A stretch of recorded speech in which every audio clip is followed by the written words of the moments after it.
The port of Kismayo is one of the most lucrative in the region. It's the economic jugular vein that supplies the far south of Somalia and neighbouring Kenya and Ethiopia. The town is a trading hub with huge economic potential. It's also the centre of a dispute over who controls its resources, the regional administration or central government. The row threatens to reignite one of the reasons for Somalia's original meltdown. The civil war which happened in Somalia, most of them they were thinking that it was concerning only a power issue or political issue, but some of them it was behind of economical issue. I don't see any friction. The Prime Minister is negotiating with Kismayo's leaders, but is stuck with a half-written provisional constitution.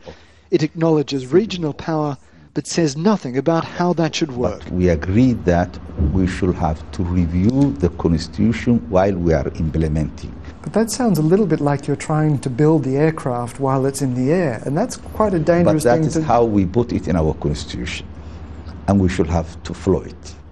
No any other choice. Baidoa, to the west of Mogadishu, is another town captured from the armed group Al-Shabaab last year.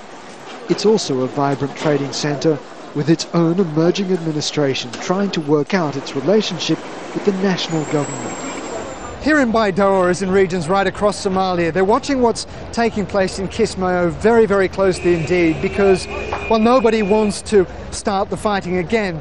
Everyone recognises that if the negotiations fall apart there, it'll have a destabilising effect right across the rest of the country.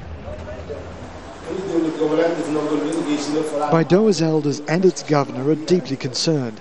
They say they're committed to national unity, but they also understand the consequences of a fight over resources. But we want the international community to know, to keep an eye on what's happening in Kismayo. We have elements from Kenya, elements from Puntland, trying to really push forward looting those lands. The dispute in Kismayo is hundreds of kilometres from Baidoa, but because the constitution lies at the heart of this row, its implications run through the country, still struggling to end 20 years of war.